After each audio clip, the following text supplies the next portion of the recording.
Charlotte, Gastonia, Rock Hill, surrounding areas, South Carolina, all over the world. What's happening? I am Jamal, the sad black fan, on a rainy, stormy, hurricane-like night here in Charlotte, North Carolina.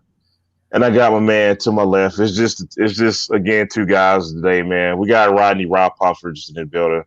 How you feeling tonight, man? Beaten up. I'm beating up like the defense, man. I think that may be a theme for the show, man. I feel beaten up like Teddy Bridgewater because his offensive line let him down tonight, man. I feel beaten up because the Atlanta Falcons still have dirty players who want to hurt our quarterback. It's just been a rough night, man. Look, we'll just get right into it, man. Tell me your overall thoughts about this game. Your first thoughts. What comes to mind? What stuck out? What stuck out to me, man, is just remembering this is a very young defense, and we have to trust the process at this point. You have to keep reminding me of that. I think you have to kind of stay on me in particular about that, man. Look, man, a lot of people said that basically, like, hey, it's a year of growth. And this year, we've seen the growth from Brian Burns. Brian Burns was everywhere tonight. Jeremy Chin was everywhere. We even had some Derrick Brown sightings. And I have to keep telling myself, like, hey, within the next 2 years, half of these guys aren't going to be here on defense. There's a bright side to this. And then, man, and then like the first half was just so like, man, we got this. And then I look at the stats, man. Like at one point they had the time of possession, man. Like we just couldn't convert on third and fourth down. I think we were like 1 for 9, 1 for 10 on third down. Right. It was just disappointing, man. It's just a young football team with a lack of execution at this point.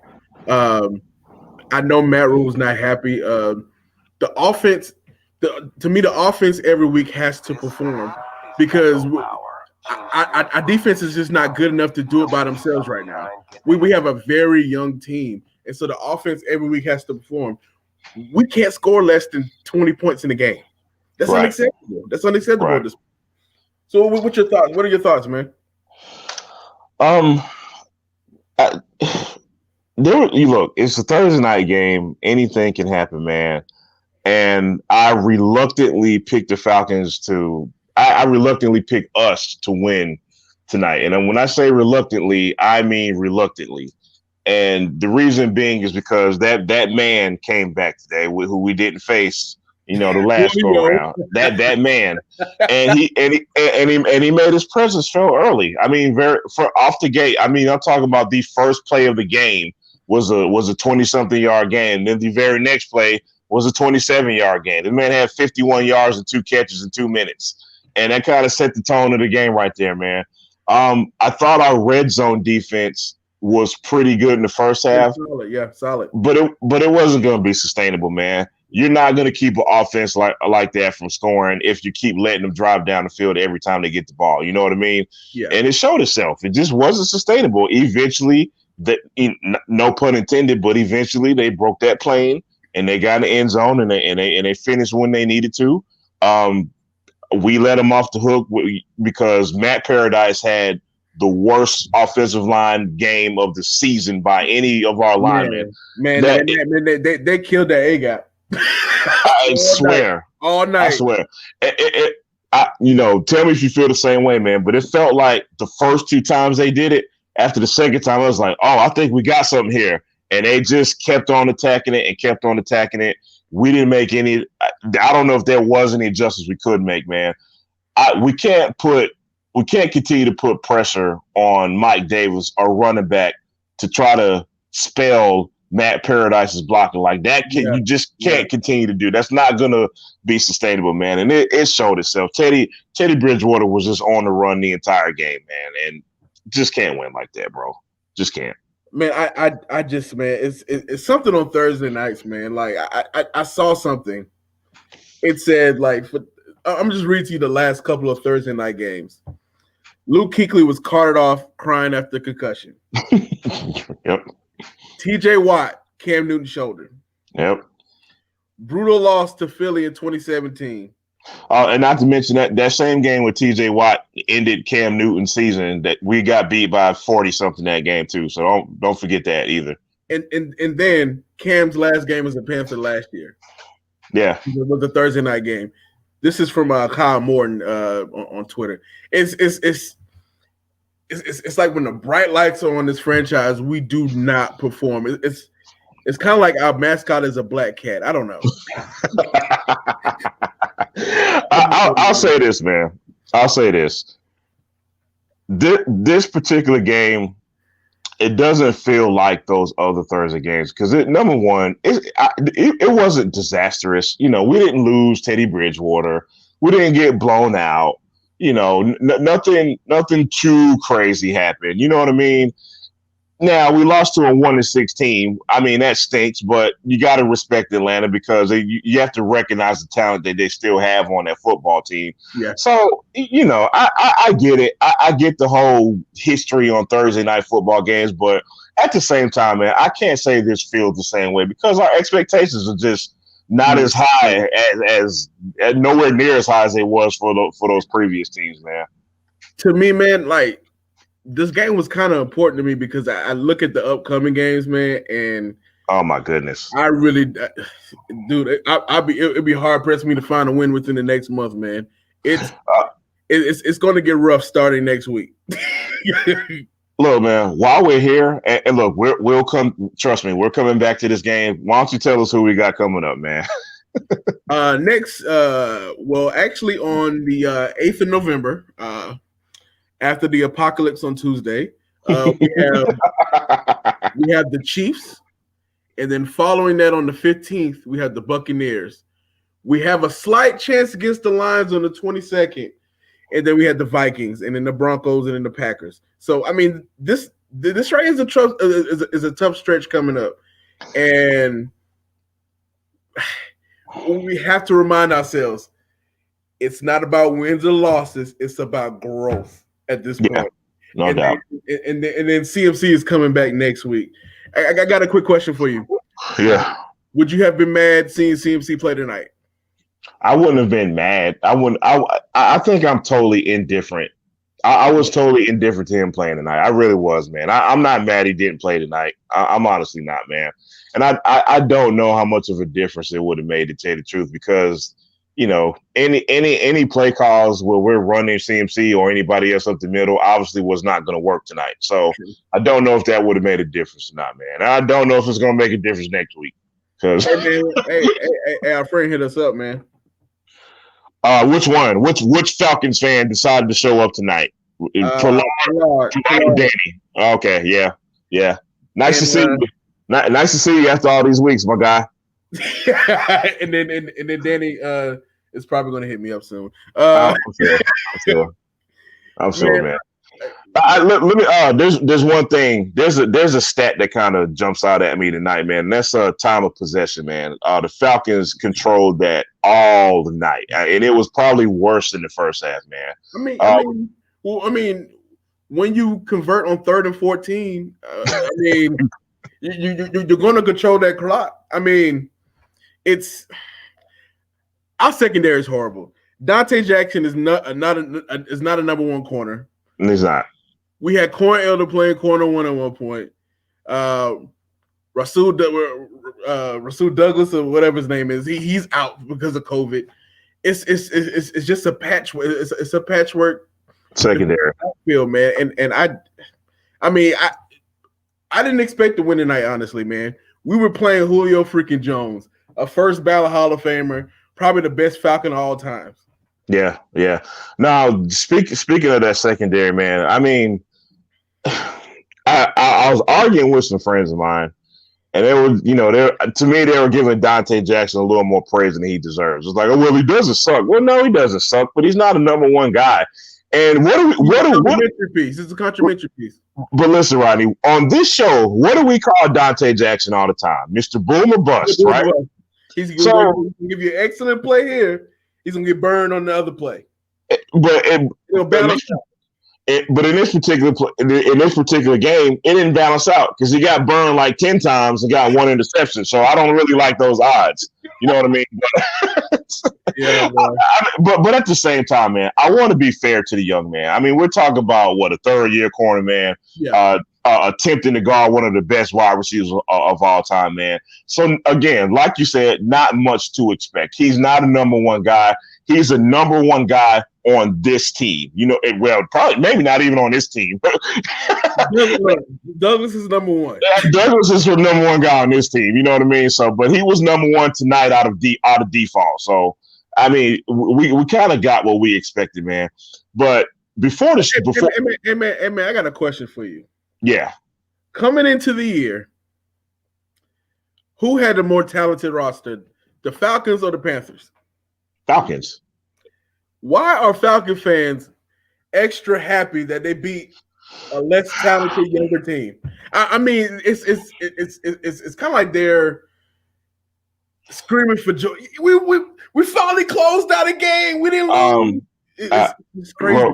Well, Rodney, I will counter your question with the question. What else do they have to be happy about this season? Well, the fire sale at the end of the year. Let's move on. Right. Yeah. Enough about the damn Falcons. I agree with you. So before me and you went on tonight, live tonight, man. You know, you were calming me down because I get angry after we lose, man. And you have to continuously keep telling me, look, man, this is a young defense. It's a very young defense. Things like this are going to happen. And I keep trying to beat this in my head, man. But I'm a person that watches games like a coach. I think I do anyway. And it is so frustrating on every single third down. If it's not giving up a 3rd and 14, if it's not giving up a 3rd and 15, it's a damn holding call. It's a penalty. Look, I said this on Twitter. I said bad teams shoot themselves in the foot. You counter by saying young teams shoot themselves in the foot. You got anything else on that? What do you think about that, man?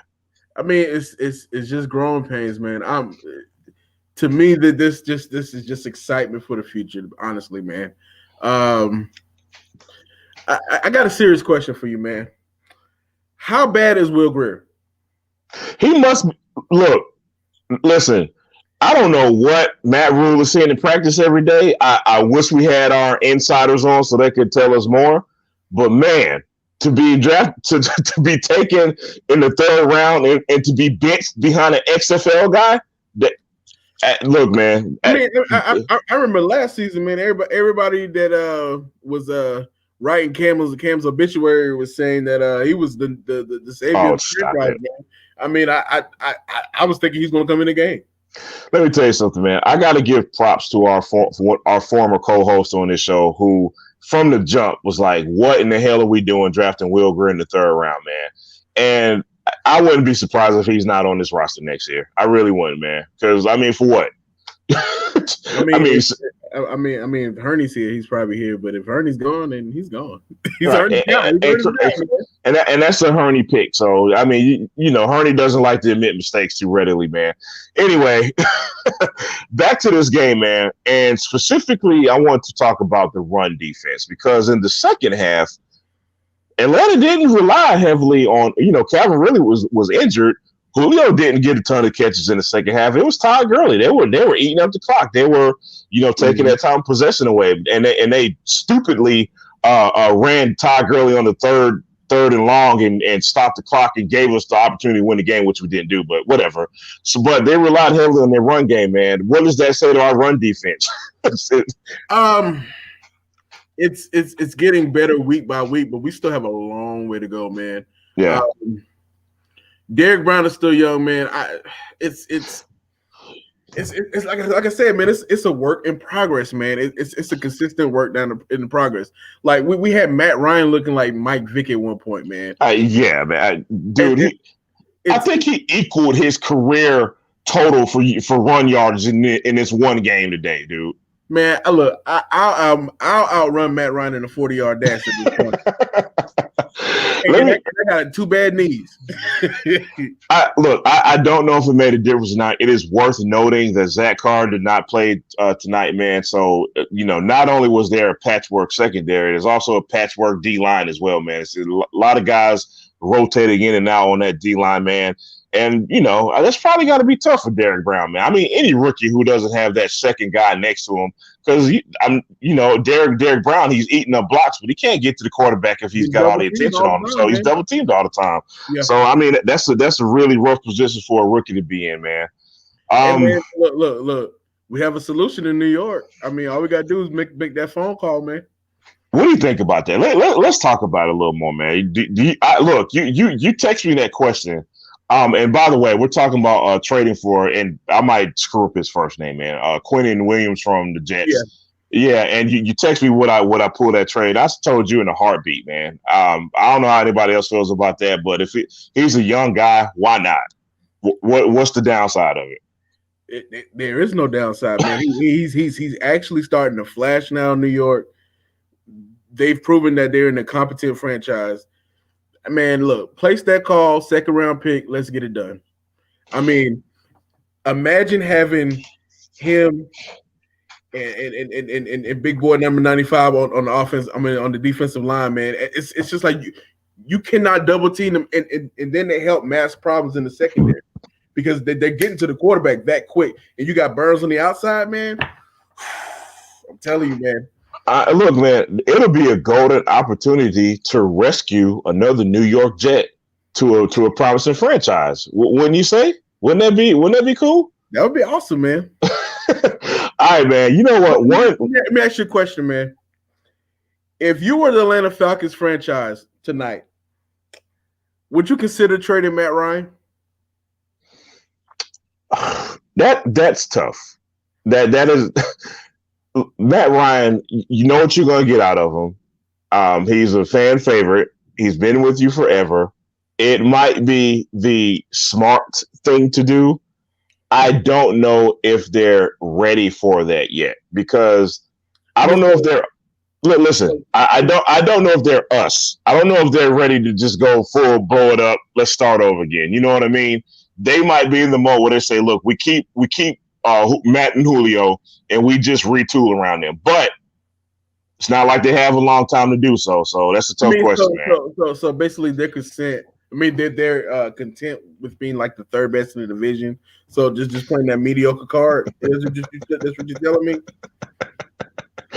That's kind of what I'm saying, man. Yes. So like the 12th pickish, like that area that's where they want to be at. Hey, but look, you can't say the 12th pickish because the last time they were 12th pickish, they traded that bad boy up and look who they got. So I don't know if they really care where they pick at or not, man. Hey, man, they lost to this guy named Tom Brady in the Super Bowl, brother. Back to us, man. I gotta ask you. Let me ask you another quick question, man. Yeah. Charles Harris, what are your thoughts? Dirty hit, dirty, don't care, dirty. He is a professional. Number one, let's not even talk about Charles Harris first. Let's talk about the trip. I forget who did it. I forgot this dude was locked up and tried to trip Teddy Bridgewater into falling down. And once Bridgewater was down, this dude Harris came out of nowhere and led with his shoulder to the helmet. Come on, dude. I don't want to hear momentum. It was an accident. That was a dirty hit, and he got what he deserved, man. He got kicked out. That's exactly what he deserved, man. Come on now. That's obvious. But I want Anthony's off the chain tonight, man. I can't read that on the podcast, but that's off the. Yeah, that was a roadhouse kick. Exactly, man. But Rodney, this is a question I'm burning to ask you tonight. I forget how late it was. The offensive line did Teddy Bridgewater no favors tonight. I will readily admit that. But is Teddy Bridgewater without blame tonight? And I'm gonna before you answer that, there's something I noticed about Teddy Bridgewater. There were hardly any downfield throws tonight. It took DJ Moore to the middle of the fourth quarter to get going today because he hardly didn't have any damn targets. What do you think about Teddy Bridgewater tonight? Mediocre, man. This game was mediocre. Everybody, just mediocre. It was just everybody. Like there was one play where he took a shot on third down the field, and he missed DJ Moore cutting across the field wide open. DJ Moore was probably going to the house on that one, and it's just like he's just not seeing everything. It was like kind of like he was kind of seeing ghosts tonight. Mm-hmm. It just maybe he didn't have enough time, but man, it was just dink and dunk, being safe. I mean, take some chances, and then that interception, man, just throw the ball away, man. Take the sack, throw the ball away. You got a timeout. Look, man, don't try to force it, man. I was listening. I was looking at Sheena and I'd say something, man. It was like, is he a game manager or a franchise quarterback? And I'm leaning toward game manager at this point, man. Like he's not going to make that critical mistake a lot. He'll make those mistakes at times, but he's safe. He's just a likable guy. He's the perfect transition quarterback to the next guy. And I think with Teddy Bridgewater, man, he's a quarterback that needs everything to function. He needs everything to function great around him to be great. And what I mean by that, if that offensive line ain't blocking, it's going to be a rough day for him because he's not a guy who's going to make plays and win you games, but he's not going to lose you games a lot. However, as badly as this offensive line performed tonight, man, you can't expect Bridgewater to go out and win you games if he's on the run that much. Danny Thompson is saying, just face it, we own you in your stadium. Yeah, okay. Where was all these comments a couple of weeks ago? That's Danny, thank you for showing up tonight, man. I really appreciate you and Prahlad and the rest of Falcon Nation, all five of y'all showing up tonight, man. Just wanted to know where this was at a couple of weeks ago, but whatever, man. What do you think about any further thoughts on Teddy Bridgewater, man, and how we function with him? He's a nice guy. He's a good leader. He's not the quarterback that takes you from here to here. Right. I mean, I don't want to be too critical on the guy because literally he's a good guy. And you got it. And you have to admit he's coming into a very tough situation as well. That is true. I mean, he's a successor to Cam. Cam is the fan favorite. Cam was like the legit first superstar here, MVP and everything like that. And so that's a pretty hard act to follow, man. And I mean, he's having a decent season. More power to him, but he's not the guy to take us to the next level. I'm gonna just leave it like that. All right. So before we went on, man, we were talking about how next week is maybe pretty ugly, man. We have the world champion Kansas City Chiefs next week. Christian McCaffrey, in all likelihood, will be back. So my question to you, Mr. Rodney, is it going to matter? Is Stephon Gilmore, Patrick Peterson, and Aaron Donald going to line up for us next week too? That is also highly unlikely. I mean, look, we're gonna lose by 2 or 3 touchdowns, man. It might not be that close. It might be garbage time touchdowns that bring us closer. But man, it's gonna be a rough one, man. I'm not saying it's impossible for us to win, but it's highly unlikely that we will win next week. Yeah, I might not even watch the game. Well, I was specifically wanting to ask, was it going to matter because of the way this offensive line performed tonight? And I was saying, if we're going to run anything up the middle for Christian McCaffrey, and if Matt Paradise is going to play like he played tonight, what's the difference? You know what I'm saying? So we'll see, man. I mean, if Teddy's throwing the ball 2-3 yards down the field, it really doesn't matter, dude. So, man, it's late. We're going to wrap this up, man. Quick predictions for next week. What do you got? What's the score? 49-21. Wow. 49-27 Kansas City. All right, I'm not going to go that high. I'll go 38-17 Kansas City. Real quickly, man. Shout outs or shout ats. Shout out to everybody that's watching with us tonight, man. I got my projector, and so I'm about to start watching the games out in the tent on the projector at night with the fire. I'll be over after COVID is over in 2024. Yeah, 2024. Yeah. And Danny's not invited ever because he's an a-hole. That's pretty much it. I mean, Danny has so much to say this week, but he was all quiet last week and the week before. you know how they do, man. All right, quick shout out to Kaza Sose, who's not here celebrating his wife's birthday, Sarah. Happy birthday, Sarah. Also want to shout out one of our super fans from England, Mr. Rich Kingston. He wanted somebody to shout him out tonight. So, Rich, here's your shout out. You're one of our loyal followers and listeners, man. We appreciate you watching. So, wanted to shout you out tonight, man. Real quick show tonight. It's late. Rodney, what you got before we go? Finally, shout out to my wife. We just had our happy anniversary to you, brother. 8th year anniversary. It doesn't seem like 8 years. I'm really not that old. Anniversary on the 27th. So had a good time with our mask on, socially distancing at the beach. But thank you guys for watching Under Construction. For Jamal, I'm Rodney. We're out. Peace.